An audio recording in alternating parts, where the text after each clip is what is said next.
그 야구장에 가면은 그 과거에 그 이승엽 선수가 홈런을 많이 쳤잖아요. 그 이승엽 선수가 홈런을 치면 많은 관중들이 일어나서 박수를 합니다. 박수를 치고 좋아하죠. 왜 그럴까요? 생활 속에서 많이 시달리고 힘들고 각자 각양 갖고 있는 그 아픔과 고민들, 스트레스를 풀기 위해서 자기가 좋아하는 선수가 자기가 원하는 대로 기대감에 맞게 한 방 탁 날려주면 시원한 스트레스에서 뭔가 풀린 듯한 자기의 소원을 들어주기 때문에 사람들이 일어나서 박수를 칩니다. 저는 두 가지를 그렇게 봤어요. 대통령들은 청와대나 용산에 들어갈 때 국민들로부터 기립박수를 왜 못 받을까? 나올 때 왜 존경하고 수고했습니다라는 운동선수들에게 보낸 것과 같은 그런 박수가치를 받고 나오지 못할까? 교회 가면은 무엇인가 내가 충족이 되고 기뻐하고 즐거워하고 그래서 그 교회가 기다려지고 주일이 기다려지는 그러한 시원함 생수와 같은 역할을 왜 교회는 하지 못할까 생각을 해봅니다. 아마 여기 계신 우리 장로님과 또 권사님이나 집사님과 목사님 저희들과 연세가 많으신 분들은 아마 아실 거예요. 과거에 교회 일을 해도 피곤하지 않고 교회 가서 기도해도 힘들지 않았던 시절이 있고 무엇을 하든지 그때는 하나님이 제일이었고 하나님 중심이었잖아요. 그때 하시던 그 시대적 신앙의 삶의 모습들이 지금 우리 시대를 돌아보면 있을까요? 잘 없습니다. 너무 이기주의적이고 너무 이렇게 뭐라 그럴까요? 자기 중심으로 흘러가다 보니 하나됨 이런 성경적인 하나됨의 말씀도 점점 더 사라져가고 있고 그러다 보니까 요즘은 기독교도 하나가 안 되고 예수 믿는 사람들도 하나 안 되고 다 개인 플레이 하는 거예요. 자, 시대는 점점 변해져 가고 있잖아요. 어려워져 가고 있습니다. 경제적으로, 교육적으로, 문화적으로, 사회적으로, 환경적으로 점점 더 어려워가고 있고 또 성경의 권위를 도전하는 행위들이 점점 일어나고 있는 이 시대에 우리가 어떻게 해야 될까 하는 그 시점을 가지고 제가 이 사도행전 3장을 한번 들여다봅니다. 잘 아시는 대로 사도행전 3장에는 성전 미문에 와서 매일 예전처럼 나 한 푼 주세요라고 구걸하는 사람의 안전뱅이 환자가 나오고 거기에 스쳐 지나가는 예배 드리러 가는 수많은 군중들이 나옵니다. 그 군중들 속에 베드로와 요한이란 또 다른 사람이 나옵니다. 이 성전, 예루살렘 성전의 미문이란 뜻은 아름답다는 뜻이에요. 아름다운 문이기 때문에 미문이라고 그럽니다. 예루살렘은 문헌에 의하면 문이 여러 개가 있어요. 그 중에 지금 나오는 본문의 문은 보통 사람들, 참 힘이 없고 열악하고 우리와 같은 사람들이 드나드는 출입문입니다. 사람들이 많아요. 그 사람들에게 동정구걸하기에 참 좋아요. 한 푼 달라 하기에 참 좋은 문입니다. 그 문을 이 안전뱅이는 전략적으로 선택을 했고 그날따라 베드로와 요한도 그 길을 지나갑니다. 성전문에. 그런데 이 사람들은 하루가 아니에요. 매일 정해진 시간, 우리 시간으로 말하면 뭐 3시라고 그럽니다. 오후 3시. 정해진 시간에 하나님 앞에 기도하러 들어가는 겁니다. 이날은 들어가다가 이 안전뱅이를 만나면서 안전뱅이 한 말은 축복하라고 합니다. 자기들 향하여 축복하라고 합니다. 그리고 안전뱅이가 요구하는 경제적 도움을 못 주었지만은 더 근본적인 것, 우리가 좀 더 나가면 여기에는 뭐 영생, 구원이라고 볼 수가 있지만 어쨌든 더 근본적인 예수를 그에게 전달합니다. 그리고 그는 예수 그리스도를 영접하고 평생 40년 동안 걷지 못했던 병을 치유받습니다. 그게 얼마나 좋았는지, 그게 얼마나 기뻤는지 성전에 들어가서 찬양을 부르고 또 자랑을 합니다. 이 사건이 오늘 우리 사도행전에 나타나 있는 사건입니다. 저희는 예수를 믿을 때 그랬습니다. 너무 좋았어요. 너무 즐거웠어요. 그거 말로 형언하지 못했습니다. 말로 표현도 못할 때 나타나는 게 눈물이었어요. 교회 가면 눈물이 났고 찬송 부르면 눈물이 났고 그 전에 338장 천부의 의지 없어서 손들고 노래만 부르면 뒤에서 눈물 쭉 흘리면서 누가 볼까봐 부끄러웠어요. 그리고 축도할 때 나와버리고 그게 그리 기뻤어요. 그러니까 교회를 가지 않는 날이니까 갈 수가 없고 문을 잠겨 놓으니까 교회 십자가를 봐야만 잠이 왔고 그 교회를 봐야만 잠이 편히 잠들었던 그 시절이었습니다. 하나님의 일이라면 하루 온종일 바쳐도 피곤할 줄 몰랐고 목사님이 시키는 일이라면 평생을 바쳐도 힘들게 여기지 아니었던 그 시절 그때가 있었어요. 그 예수를 만났을 때거든요. 저는 오늘 교회의 본질은 뭘까요? 복음의 본질은 예수를 믿고 구원받게 하는 힘이 있는 거 아닙니까? 그 예수 그리스도잖아요. 교회의 본질은 그 예수를 전하는 거잖아요. 그래서 교회에 오면은 오늘 절박한 상황에 이르렀던 사람이 교회에 왔다 갈 때는요 생명을 얻어서 가야 되고 인생의 끝이라고 왔던 사람이 교회에 와서는 나 살아야겠다는 마음으로 가야 되는 것 아니겠어요? 그게 교회잖아요. 왜? 그게 교회 하나님의 본질이니까. 저는 오늘 성경 사도행전에 나타난 이 사건을 40년 동안 고치지 못했던 물질을 의지하고 사람 의지하고 환경 의지했던 그 사람을 새롭게 살려내서 예수 믿는 사람으로 바꾸고 수많은 사람들 앞에 찬송하게 만들었던 그 기적을 이뤘던 사람들이 누구냐 한다면 첫째 기도하는 사람들이었어요. 그것도 정해진 시간에 매일매일 기도하고 올라갔던 사람들입니다. 베드로와 요한은 정해 시간에 기도했던 사람들이에요. 기도하는 사람들이 일을 일으켰다. 두 번째로는 나 혼자가 아닌 같이였다는 겁니다. 우리라는 말은 영어는 we, 우리란 복수형을 씁니다. 베드로와 요한이 일을 같이 저지른 거죠. 한 사람이 기도하는 것도 힘이 있지만 성경은 두세 사람이 모여 기도하면 더 힘이 있다고 그랬습니다. 두 사람이 마음을 모아서 같이 일을 저질렀다는 것. 세 번째 무기가 뭐냐? 예수였다는 겁니다.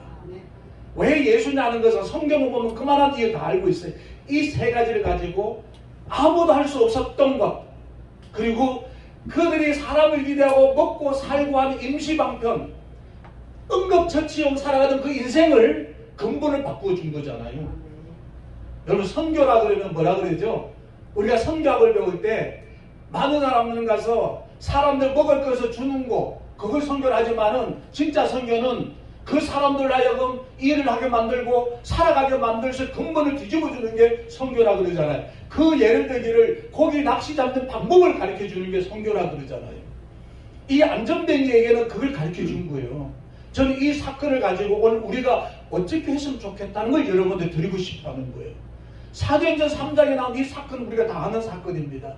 그 기도하는 사람들이 했고 같이 했고 거기에 예수 그리스도의 매뉴얼을 내려서 변화가 일어났고 기적이 일어났다면 그럼 오늘 우리는 어떻게 해야 될까 하는 것이 저는 여러분들 같이 나누고자 하는 핵심입니다. 네.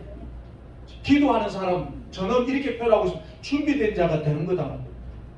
준비된 자. 그래서 사소하다고 소홀히 여기거나 작다고 소홀히 여기거나 무시해서는 안 되는 겁니다. 한국교회가 새벽기도 드리잖아요. 수요예배 드리잖아요. 그러한 것들이 참 사소한 것이라고 무시해서는 안 되는 것이고 오늘 와서 기도하고 예배하는 것이 사소하게 생각해서는 안 되는 것은 언젠가 이것이 내도 놀랄 만한 큰 기적을 일으킬 수 있는 힘의 바탕이 되기 때문에 이 세상은 우연이라는 건 없습니다. 언젠가 우리도 안전뱅이 같은 인생을 만날 수도 있고 비록 몸은 불편하지 않는다 할지라도 정신적으로 내일 인생을 끝내려고 하는 사람을 만날 수도 있고 가정살이가 너무 힘들고 부모 자식 고부 갈등이 너무 힘들어서 인생을 다 포기해버리고 싶은 사람을 만날 수도 있는 거예요. 그동안 잘 지내는 사업이 억정이 무너졌어. 마지막 뭔가 실끈을 잡고자 나를 만나는 사람이 있을 수도 있어요. 그때 그분들에게 우리가 뭘 해줄까요? 내가 그 인생을 책임질 수 있는 경제적인 능력도 없고 그 사람을 풀어줄 수 있는 지식적인 것도 없고 그 가정을 되살릴 만한 형편도 모르는 저희가 무엇을 해줄 수 있을까요? 그건 저희들 준비된 능력입니다. 당황하지 않냐고. 그 순간 당황하지 않냐고. 당혹스러워하지 않냐고. 너희가 원하는 것, 당신의 형편, 당신의 사업, 당신의 모든 일을 그렇다 할지라도 나는 내가 있는 것 나를 살리신 예수 그리스도를 그에게 담대하게 전해줄 수 있는 그 자신감, 그 능력은 준비된 자만이 하는 겁니다. 누가 저와 여러분들이 온다 할지라도요, 내일 누가 만난다 할지라도 저와 여러분들로 인해서 그 인생에 살아날 수가 있다면 얼마나 좋겠습니까? 그 삶이 기대가 되는 것 아니에요? 여러분들 준비된 사람이라면, 기도하는 사람이라면 내일부터 한 주간이 시작되는데 기대가 되지 않습니까? 내가 누구를 만날지, 내가 기대해주는 사람이 어떤 일을 하는지. 맞잖아요. 내가 가서 사람 만날 때 나를 만나는 사람이 나를 통해 무엇을 들을지. 사람 만나는 게 귀찮은 것이 아니고, 사람 만나는 게 힘든 것이 아니고 행복한 거예요. 기대가 되니까 내 삶이 기대가 되잖아요. 하나님 나를 어떻게 쓰실지. 여러분 한 주간은 꿈을 꿔보세요. 기대해 보시라고요. 그 사람은 준비된 자만 하는 겁니다. 자신에게 인생을 살아가고 자신에게 삶을 살아가고 기대하는 사람은 준비된 자만이 한다. 그래서 우리 이런 시간들 참 소중히 여겨야 된다. 두 번째, 왜 기독교 하나가 안 될까요? 왜 우리는 같이 못 갈까요? 저는요, 불신자한테 태어나가지고 큰 교회 가려고 4번이나 보따리에서 다 못 갔어요. 얼마나 자존심 상했는지 압니까? 죄송하지만요, 제가 나이 40에 그때 잘 사는 목사님들 교회 성경책 큰 전화기 있잖아요. 옆에 탁 들고 그거 꿈꾸면 나는 그렇게 목회를 꿈꿨어요. 나는 멋있게 꿈꿀 거다. 그런데 그 큰 교회 4번이나 보따리 사라고 다 못 갔어요. 얼마나 자존심 상했는지 아십니까? 근데 나보다 못한 사람들은 잘만 가. 그 열등의식 미치겠더라고요. 근데 개척을 하면서 깨달았어요. 내가 설교했던 거는 다 철학적인 설교였다. 목사님 시키는데 왜 교회 안 와서, 장로님 왜 교회 안 왔었어요? 집사님 지난주에 뭐 했어요? 라고 했지, 그 사람의 삶을 이해하는 데는 버려버렸던 거예요. 그래서 저는 인생이 바뀌었어요. 세탁이 됐어요. 다 내려니까 사람이 많이 모이고 잘하고 중요한 게 아니더라고요. 그래서 제가 그 계기로 복직이 시작된 겁니다. 여러분요, 옆 사람과 인사 한번 해보십시다. 나보다 낫습니다. 한번 해보시죠. 다시 한번 해보세요. 100번 낫습니다. 100번 낫습니다. 우리 왜 하나가 안 되는? 교회는 하나가 돼야 된단 말이에요. 세상의 문화는 그 세계 그대로 들려오고, 예배드리지 못한 환경과 사회적 환경 그대로 두들기는데, 교회는 자꾸 갈라지고 사역은 오늘 이 베드로와 요한은 같이 했습니다. 베드로가 능력이 모자라나요?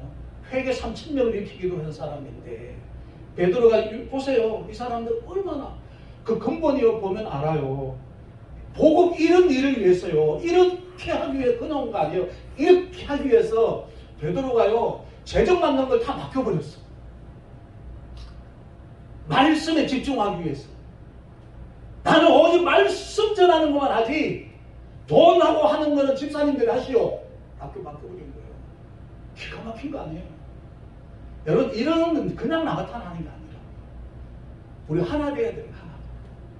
작게는 교회 우리 성도들끼리 벌써 철천지 원수가 지었다고. 옛날에 아이가 밀면 부모 자식까지 믿게 보이잖아요. 교회 뭐 철천지 원수가 지었다 오면 다 예배 끝나고 가고, 한번 다시 인사합시다. 미안합니다. 그러지 마시다. 옆에 사람에서 그러지 마시다. 그 다음 세 번째는, 복음은요, 저는 준비된 자고 그냥 같이 해야 된다. 어쨌든 힘을 모아야 된다. 세 번째는, 그 변질 없이 예수 그리스도라고 말씀하고 싶어요. 예수 외에는 구원받을 자가 없고요, 주신 이유가 없고, 그 예수 그리스도 자체가 생명이잖아요. 여러분, 목사님들 손수건 던져서 병든 자가 낫다고 해서 그게 목사님 고친 겁니까? 목사님 머리에 손을 더듬었다 낫다고 해서 목사님 고치신 건가요? 겉옷을 던졌다 그래 낫다고 고치신 겁니까? 목사님 손을 더 낫다고 고치신 겁니까? 아닙니다. 70인들을 불러놓고 2명씩 짝시를 보냈습니다. 가서 기력이 병든 자가 낫고 귀신 쫓겨났어. 생전에 경험해보지 못했어요. 신기합니다. 와서 전도자 누가, 선생님 기가 막히던 게 뭔데? 기도했는데 귀신 쫓겨나가 있는데, 야, 그거 가지고 기뻐하지 마라.